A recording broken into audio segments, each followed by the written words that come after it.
अच्छा, सो हमने जैसे कि लास्ट टाइम पढ़ा हुआ था कि कैसे हमने एटॉमिक स्पेक्ट्रास वगैरह डिफाइन किए थे। अब हमारा जो टॉपिक है वो है एक्स रेज। एक्स रेज क्या होता है? What are X rays? The electromagnetic waves, electromagnetic waves having a highest frequency than ultraviolet and lowest wavelength than ultraviolet। अच्छा, एक्स रेज क्या होते हैं? दरअसल एक्स रेज ऐसी वेव्स को हम कहते हैं जो हाईएस्ट फ्रीक्वेंसी रखती हैं। ऐसी इलेक्ट्रोमैग्नेटिक वेव जिसकी जिसकी फ्रीक्वेंसी अल्ट्रावायलेट वेव से ज्यादा होती है। हमने पढ़ा हुआ है कि हमारे पास एक स्पेक्ट्रम बनता है जो इलेक्ट्रोमैग्नेटिक वेव का हम रोजमर्रा जिंदगी में उसको यूज करते हैं, देखते हैं। वो स्पेक्ट्रम कुछ इस तरह से है। इलेक्ट्रोमैग्नेटिक वेव का जो स्पेक्ट्रम है, इलेक्ट्रोमैग्नेटिक वेव्स, पहला जो इलेक्ट्रोमैग्नेटिक वेव जिसकी फ्रीक्वेंसी सबसे कम है वो है रेडियो वेव। और इससे जो ज्यादा फ्रीक्वेंसी वाली इलेक्ट्रोमैग्नेटिक वेव है उनका नाम है इंफ्रारेड, सॉरी माइक्रोवेव। माइक्रोवेव की frequency radio wave electromagnetic wave से ज्यादा होती है और माइक्रोवेव से इंफ्रारेड इलेक्ट्रोमैग्नेटिक वेव की फ्रीक्वेंसी ज्यादा होती है। इंफ्रारेड से विजिबल लाइट जो हमारी आंखों पर असर करे उस विजिबल लाइट की जो फ्रीक्वेंसी होती है वो ज्यादा होती है। विजिबल लाइट से ज्यादा जो फ्रीक्वेंसी वाली इलेक्ट्रोमैग्नेटिक वेव्स होती हैं उनका नाम होता है अल्ट्रावायलेट। इनसे ज्यादा जो फ्रीक्वेंसी वाली इलेक्ट्रोमैग्नेटिक वेव्स हों उनको हम कहते हैं एक्स रेज। पर ये जो एक्स रेज है इनसे भी ज्यादा अगर इलेक्ट्रो फ्रीक्वेंसी हो तो उस इलेक्ट्रोमैग्नेटिक वेव को हम गामा रेज इलेक्ट्रोमैग्नेटिक वेव कहते हैं। यहां पर हम देखें हमारी जो स्टडी का पर्पस है वो सिर्फ एक्स रेज है। एक्स रेज हम किसको कहते हैं? एक्स रेज कौन सी चीज है? एक्स रेज दरअसल एनर्जी का वो इफेक्टिव पार्ट होता है। एक्स रेज जिसमें कोई भी चीज अगर कम डेंसिटी वाली हो तो वो एनर्जी उसको पेनिट्रेट करके अंदर से पार हो जाती है। पर जिसकी डेंसिटी ज्यादा हो, जैसे हम हमारी जो चमड़ी है उसकी डेंसिटी कम होती है, सो एक्स रेज उनसे पार हो जाती हैं। पर हमारी जो हड्डियां होती हैं उनकी डेंसिटी ज्यादा होती है। उनकी डेंसिटी ज्यादा हो जाने की वजह से एक्स रेज उनसे पार नहीं हो सकती। इसलिए एक्स रेज असल में इलेक्ट्रोमैग्नेटिक वेव एनर्जी के वो हिस्से हैं, वो हिस्सा है इलेक्ट्रोमैग्नेटिक वेव एनर्जी का जिसकी फ्रीक्वेंसी बहुत ज्यादा होती है। लेड मटेरियल जो होता है, लेड मटेरियल वो इलेक्ट्रोमैग्नेटिक वेव को जो एक्सरे पार्ट हो इलेक्ट्रोमैग्नेटिक वेव का उसको रोक सकता है। पर अगर लेड मटेरियल ना हो, उसके अलावा जिसकी डेंसिटी कम हो जैसे पेपर हो या एल्यूमिनियम हो, तो क्या होगा कि यहां से जब इलेक्ट्रोमैग्नेटिक वेव वाला एक्सरे पार्ट आएगा तो वहां पर क्या होगा, इसको पेनिट्रेट करके पीछे से निकल जाएगा। मतलब ये कि एक्स रेज वो एनर्जी है जिसका इफेक्ट बहुत ज्यादा होता है, जिसकी फ्रीक्वेंसी बहुत ज्यादा होती है। यहां पर हम एक्स रेज देखेंगे कि एक्स रेज बनते कैसे हैं। सबसे पहले आप ये तस्वर कर लें कि हमारे पास कोई एटम है। हमें पता है कि ये जो एटम है इस एटम में पॉजिटिव चार्ज न्यूक्लियस होती है। इसके बाहर जाएंगे तो पहला ऑर्बिट आएगा जिसमें 2 इलेक्ट्रॉन्स होते हैं, उनको ड्रा करेंगे। इनसे बाहर जाएंगे, इस ऑर्बिट से बाहर जाएंगे तो दूसरा ऑर्बिट मिलेगा जहां पर 1 2 3 4 5 6 7 8 इलेक्ट्रॉन्स मिलेंगे। इससे दूर जाएंगे तो तीसरा ऑर्बिट आएगा, 1 2 3 4 5 6 7 8 9 10 11 12 13 14 15 16 17 18। सो इसमें 18 इलेक्ट्रॉन्स होंगे। और आगे जाएंगे चौथा ऑर्बिट आएगा 32 इलेक्ट्रॉन्स, और आगे जाएं तो उसमें 50 इलेक्ट्रॉन्स और etc ऐसे 2n² इलेक्ट्रॉन्स होंगे। फर्ज कर लें कि हमारे पास कोई एटम है, तस्वर कर लें, हमें इलेक्ट्रोमैग्नेटिक, हमें एक्सरे समझना है तो हमें यह समझना पड़ेगा पहले कि एक एटम है हमारे पास, इस एटम पर कोई इलेक्ट्रॉन आ रहा है, ये एक इलेक्ट्रॉन में ड्रॉ कर रहा हूं, ये जो इलेक्ट्रॉन है ये इलेक्ट्रॉन इंसिडेंट हो रहा है इस एटम पर। ये कोई एटम है जिस एटम पर हमने एक इलेक्ट्रॉन को बॉम्बार्ड कर दिया है। अगर ये इलेक्ट्रॉन, सिर्फ तस्वर करना है, बाद में मैं समझाऊंगा कि कैसे हम इस इलेक्ट्रॉन को भेजते हैं, कैसे एटम को ऑर्गेनाइज करते हैं। पहले आप ये समझें कि ये जो इलेक्ट्रॉन है, ये इलेक्ट्रॉन जैसे ही बॉम्बार्ड करते हैं, ये इलेक्ट्रॉन आगे चलता जाता है। जैसे ही ये आगे चलता जाता है तो इससे इस इलेक्ट्रॉन पर दो इफेक्ट्स होंगे, दो रिजल्ट्स निकलेंगे। जैसे ये इलेक्ट्रॉन स्ट्राइक करेगा,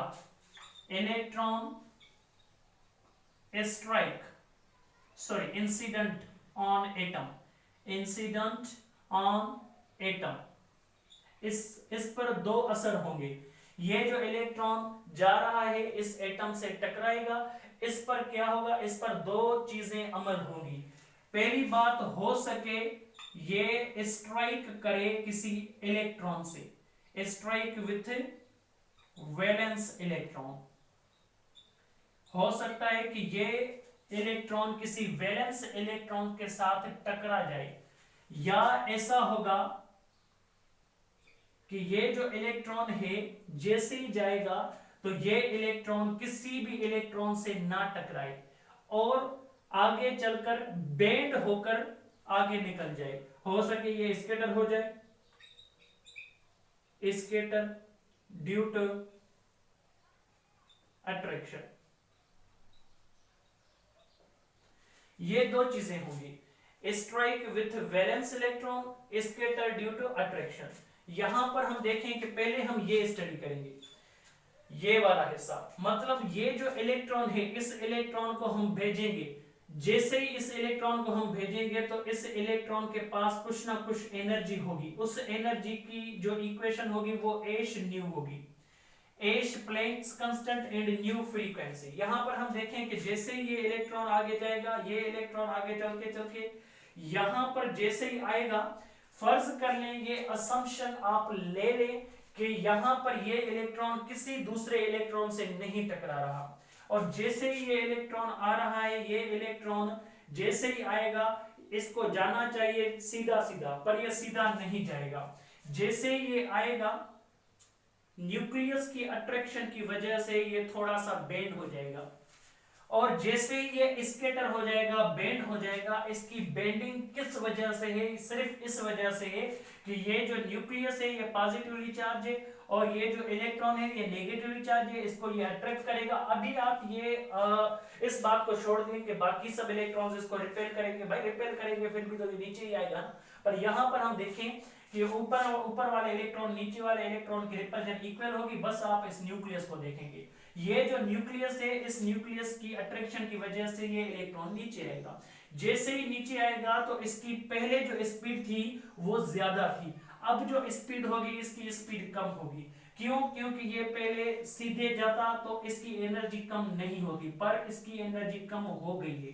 पहले इसकी एनर्जी ई आई थी, अब इसकी एनर्जी ई एफ है। हमें पता है कि ये जो फाइनल एनर्जी है ये फाइनल एनर्जी इनिशियल एनर्जी से कम है, लिहाजा इन दोनों का जो डिफरेंस बनेगा वो डिफरेंस जिस एनर्जी से ये आ रहा था, अब देखिए ये जो पहले एनर्जी थी उस एनर्जी से ये आ रहा था, अब जो एनर्जी होगी, हमने ये जो इक्वेशन लिख ली एच न्यू, वो थोड़ी जल्दबाजी में लिख दी हमने, क्योंकि यहाँ पर ये जो एच न्यू वाली फ्रीक्वेंसी, ये जो इक्वेशन है एनर्जी मालूम करने के लिए, ये फोटॉन के लिए होती है, एक इलेक्ट्रोमैग्नेटिक वेव के लिए होती है।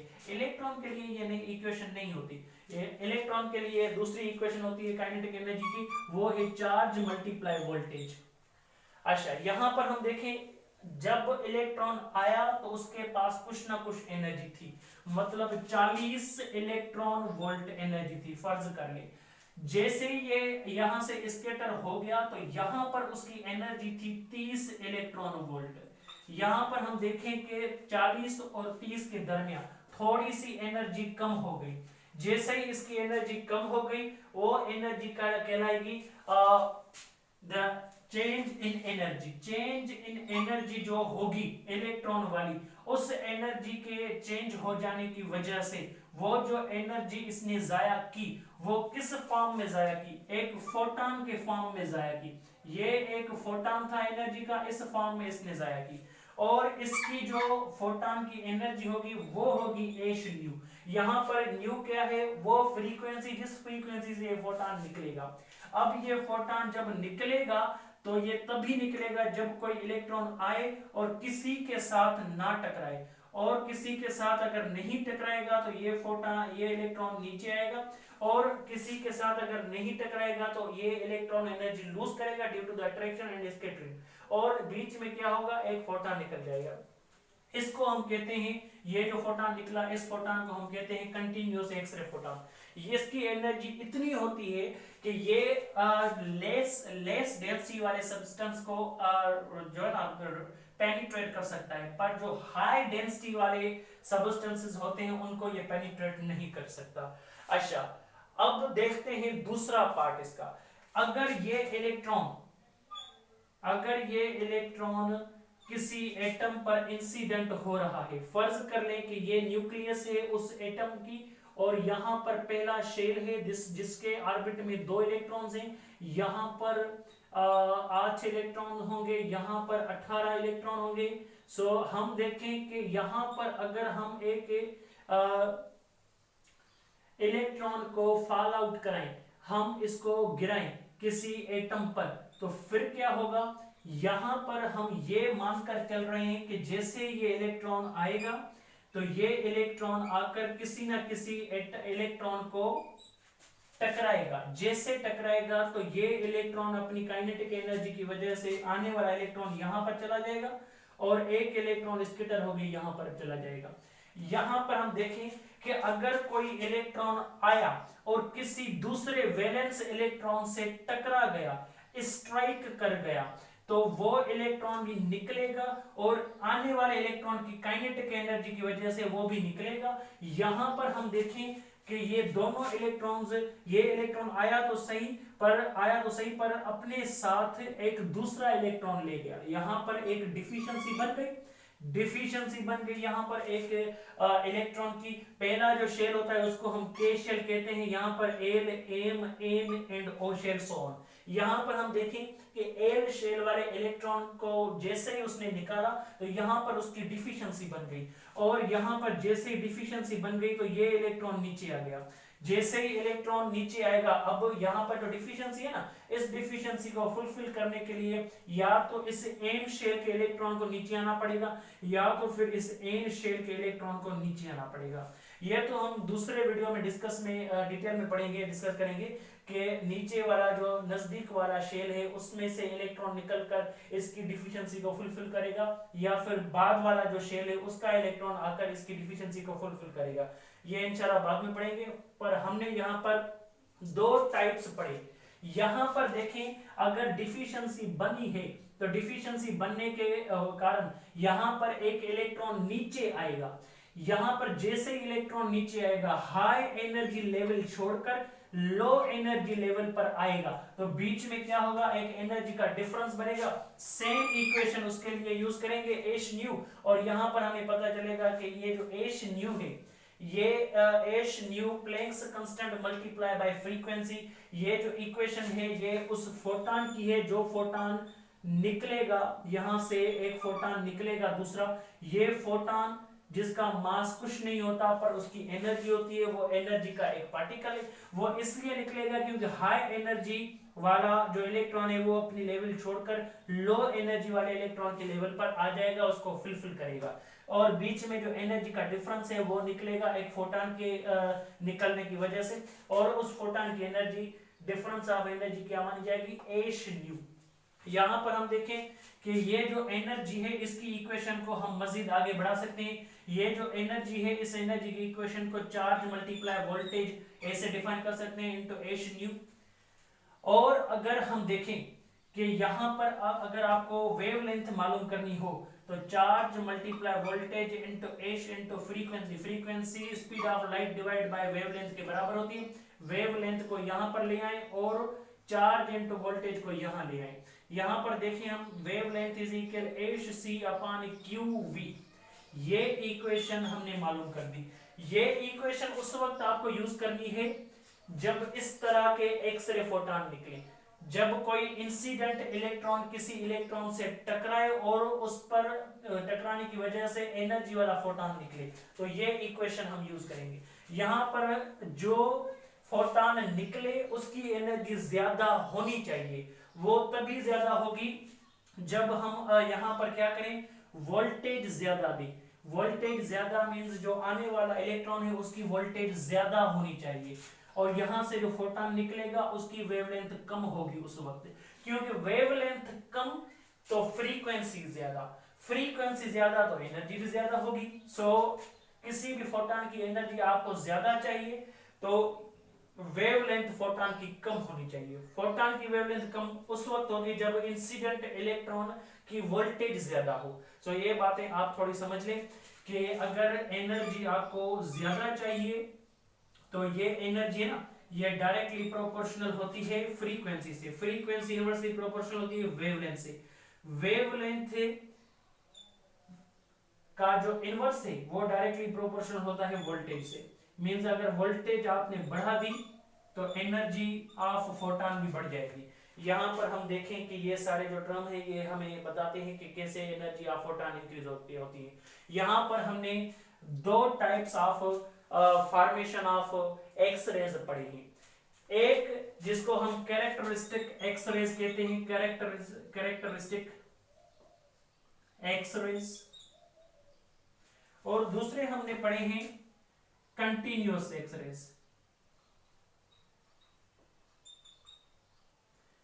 अब हम नेक्स्ट वीडियो में ये जानेंगे कि कैसे इसको तजुर्बा, कैसे इस पर तजुर्बा किया गया, एक्सपेरिमेंट किया गया और इसको एक्सपेरिमेंटली साबित किया गया कि यहाँ पर कंटिन्यूअस एक्सरे कैसे निकलते हैं और कैरेक्टरिस्टिक एक्सरे कैसे निकलते हैं। इंशाल्लाह नेक्स्ट वीडियो में दोनों डिटेल में समझाए जाएंगे इंशाल्लाह। वल खैर, आप नोट कर लें।